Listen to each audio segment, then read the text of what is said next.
Depuis la ville de Montréal, l'équipe d'Il est écrit a le plaisir de vous présenter aujourd'hui un programme musical de Noël.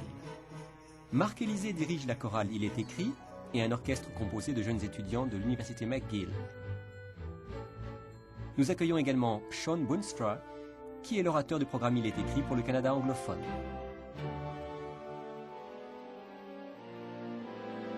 Voici donc, depuis l'église de Westmount à Montréal, notre musique de Noël.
Quand le Rédempteur tant attendu vint finalement dans notre monde, la Bible nous dit que les anges du ciel annoncèrent cette naissance de manière spectaculaire.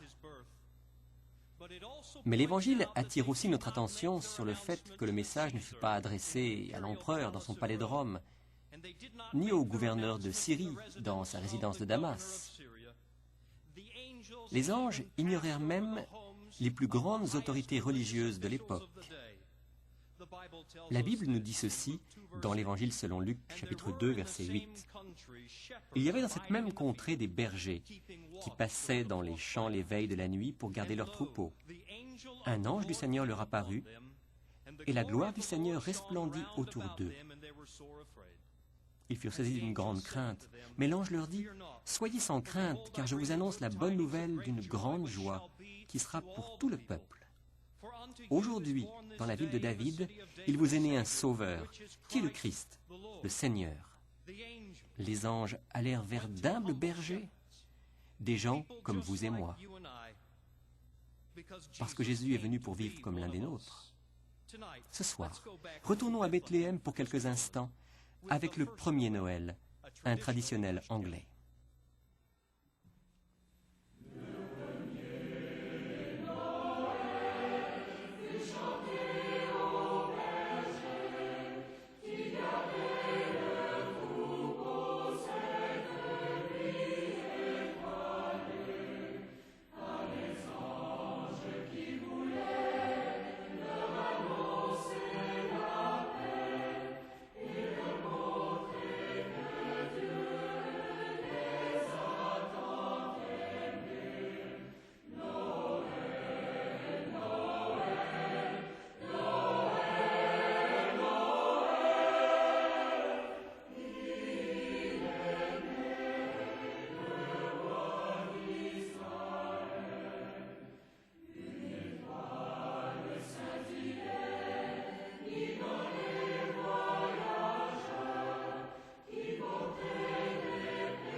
Lorsque l'enfant Jésus naquit à Bethléem, Rome se livrait à ses occupations journalières, tandis qu'à l'autre extrémité de l'Empire naissait cet enfant qui allait changer le monde.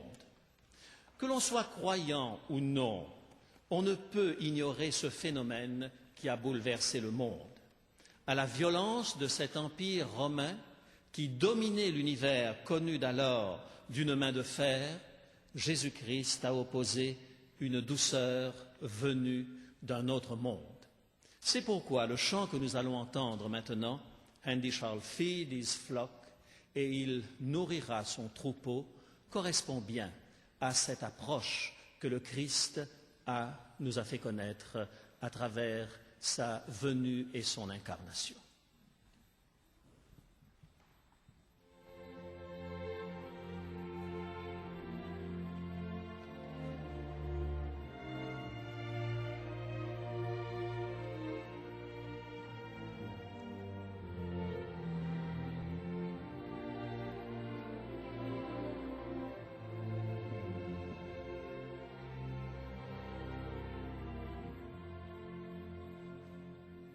Shall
J'aurais tellement aimé être présent moi aussi cette nuit-là, pour entendre les anges chanter.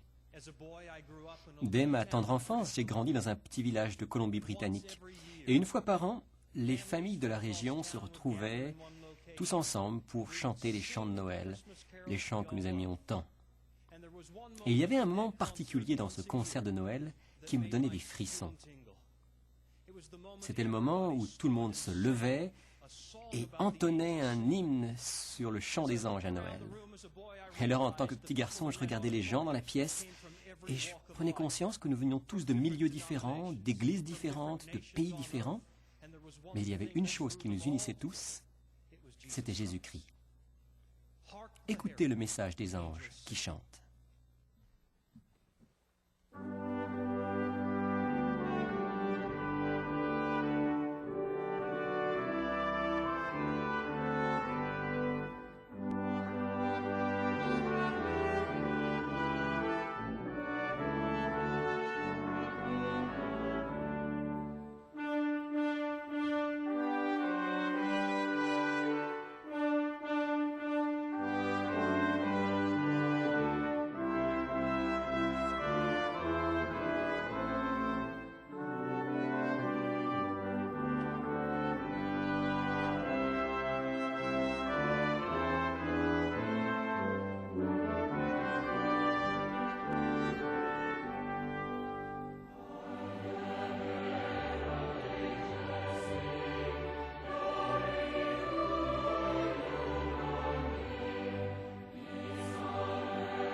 Chacun de ces Noëls exprime toute la ferveur, toute la foi de ces générations passées.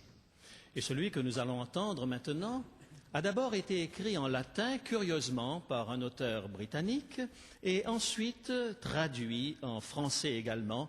C'est le chant « O come all ye faithful », au peuple fidèle en français. Et nous allons laisser donc maintenant la place à la musique.